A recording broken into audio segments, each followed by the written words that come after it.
Hello everyone, welcome to our classes. Our next topic regarding the knowledge and curriculum is component of curriculum development. कौन कौन से component है curriculum development के? Curriculum development is a systematic process of planning, designing, implementing and evaluating learning experiences. It involves several key components. बहुत सारे key components पे focus किया जाएगा. First, curriculum का objective, clearly defined goal और intended learning outcome. आपका जो जो भी ऑब्जेक्टिव है वो क्लियरली डिफाइन होना चाहिए. कंटेंट, जो भी आपका सब्जेक्ट मैटर है, the knowledge, concept and skill that would be taught to achieve the objective. Learning experiences, activities as method through which learner interact with the content. कौन कौन सी एक्टिविटीज़ या मैथड्स का यूज़ करेगा. टीचिंग स्ट्रेटेजी, कौन कौन से मैथड्स का यूज़ किया जाएगा. Then we have organisation of content sequencing and structuring of the subject. आप आपकी सीक्वेंस कैसे करोगे, सिंपल टू कॉम्प्लेक्स करोगे या क्रोनोलॉजिकल ऑर्डर में करोगे. Then we have instructional material, आप डिजिटल लाइब्रेरी का यूज़ करोगे, वर्कशीट्स का यूज़ करोगे, टेक्स्ट बुक्स का यूज़ करोगे. इवैल्यूएशन असेसमेंट मेथड, इवैल्यूएशन कैसे करोगे बच्चों की. फॉर्मेटिव है, summative. Learner need and context understanding learning interest, आप बच्चों के बैकग्राउंड को चेक करोगे, लर्निंग आउटकम्स को चेक करोगे. फीडबैक एंड रिवीजन, आप बच्चों का फीडबैक कैसे लोगे. Then we have process firstly we have identify need, हमने रिक्वायरमेंट्स को फाइंड आउट किया कि हमारी करिकुलम डिज़ाइन करने के रिक्वायरमेंट क्या है. सेट ऑब्जेक्टिव, अपने ऑब्जेक्टिव को डिफाइन किया कि हमारा ऑब्जेक्टिव यह रहेगा. सिलेक्ट कंटेंट, कंटेंट को सिलेक्ट किया, हमें ये चीज़ों को इंक्लूड करना है. Design learning experiences, select teaching method, अपने टीचिंग मैथड को सिलेक्ट करा, आप कैसे मैथड्स और मटेरियल का यूज़ करोगे. Then we have organising content, content को ऑर्गेनाइज करना है. Then we have to evaluate करोगे ताकि आपको पता कर चल सके जो आपने स्टैंडर्ड फिक्स किए थे आप उसको अचीव कर पा रहे हो या नहीं कर पा रहे. Then we have review and improve, आप उसको रिव्यू करोगे और कोई भी रिक्वायरमेंट है तो आप उसको इम्प्रूव करने की कोशिश करोगे. Then you have to remember those components are interconnected, a change in one affect the other. ये सारे component एक दूसरे से इंटरकनेक्टेड है, एक में चेंज करोगे तो बाकी सब इम्पैक्ट होंगे. A well balance curriculum considered cognitive, affective and psychomotor domain, इन तीनों डोमेन्स पे आपको फोकस करना पड़ेगा. For example, for a curriculum unit on environmental conservation, objective student will be able to explain and propose solution to reduce plastic use. Content, pollution and biodegradability. Learning experiences, field visit to recycle plant. Teaching strategies, project based learning. Assessment, group based presentation. Resources, we have video, poster and graphics. Then we have a curriculum change. Curriculum change refers to the modification and improvement or complete transformation of existing curriculum to make it more relevant and effective. आपको क्या करना है, जो भी आपने curriculum बना रखा है उसमें चेंजेस क्यों लेके आओगे ताकि आप उसको और ज़्यादा इफेक्टिव बना सको.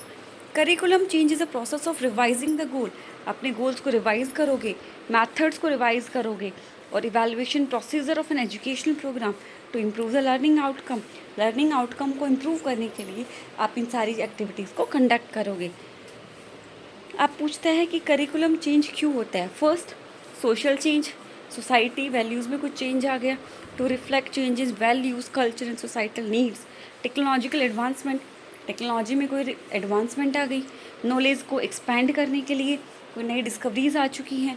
Learner need to address diverse interest, learning styles, economical and global trend to prepare learner for global compatibility and employability, क्योंकि आपको फ्यूचर में क्या करना है, उनकी स्किल्स को एनहांस करना है ताकि वो जॉब को ले सके. पॉलिसी में कुछ रिफॉर्म्स आ गई हैं. टाइप क्या क्या रहेगा करिकुलम चेंज का. एडिटिव, कुछ ऐड कर दिया. सब्स्टिट्यूटिव, पुराने की जगह पे नया इंट्रोड्यूस कर दिया. रिफॉर्मेटिव, चेंजिंग टीचिंग स्ट्रेटजीज़ को चेंज कर दिया. इनोवेटिव, कुछ नई फिलासफीज़ को या मॉडल्स को ऐड कर दिया. ओल्ड करिकुलम किस पे फोकस करेगा, टेक्स्ट बुक पे, और नया वाला किस पे फोकस करेगा, न्यू टेक्नोलॉजीज़ पे फोकस करेगा ताकि स्टूडेंट्स की स्किल्स को इन्हांस किया जा सके. फैक्टर कौन कौन से अफेक्ट करेंगे. सोशल फैक्टर, सोसाइटी में चेंज आना, लाइफस्टाइल में चेंज आना, बिलीव्स में चेंज आना. पॉलिटिकल फैक्टर, पॉलिटिकल आइडियोलॉजीज़ में चेंज आना, गवर्नमेंट पॉलिसीज़ में चेंज आना. इकोनॉमिकल फैक्टर, डिमांड में चेंज आना, प्राइसेस में चेंज आना.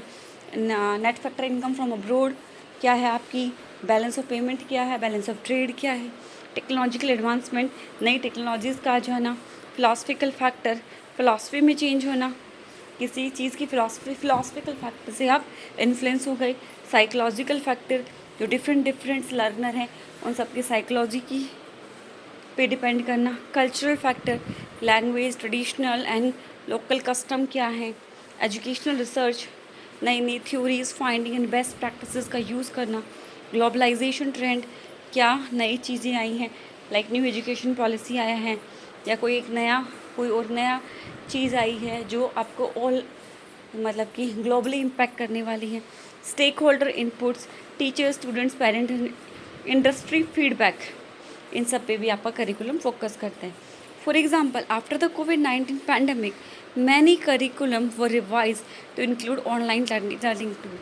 उसके बाद डिफरेंट लर्निंग टूल्स इंट्रोड्यूस किए गए, लाइक ऑनलाइन लर्निंग टूल, ताकि अवेयरनेस को एक्सपेंड कर सके. So we can summarise that curriculum change is a dynamic process. Curriculum change आपकी डायनामिक प्रोसेस है जो इन्फ्लुएंस करेगी by the societal, technological, economy and political human development पे.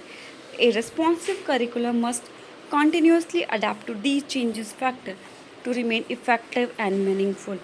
अगर आपको इफ़ेक्टिव करिकुलम चाहिए तो इन सब फैक्टर्स को कंसिडर करके ही आप अपने करिकुलम को डिज़ाइन करें. अगर आपने अपना करिकुलम इन सब फैक्टर्स को कंसिडर करके डिज़ाइन नहीं किया, that means that curriculum is not effective and efficient. वो आपका करिकुलम क्या रहेगा, एक लॉन्ग रन के लिए सूटेबल नहीं होगा क्योंकि आपने उन सब चीज़ों को कंसिडर नहीं किया. सो ये आपका कंप्लीट आपका नॉलेज एंड करिकुलम बुक का एक्सप्लेनेशन रहेगी. ये आपके एजुकेशन में, आपके एग्ज़ाम्स में बहुत हेल्पफुल रहेगी. If you want something modification या कोई भी आपको कोई भी गलती लगती है तो प्लीज़ आप कमेंट सेक्शन में ज़रूर बताएं. और आपकी जो नेक्स्ट बुक है हम उसके बारे में भी बहुत जल्दी ही नोट्स बनाने शुरू करेंगे ताकि आपको एग्ज़ाम तक ईजिली हेल्प मिल जाए. So thank you so much and stay connected with us.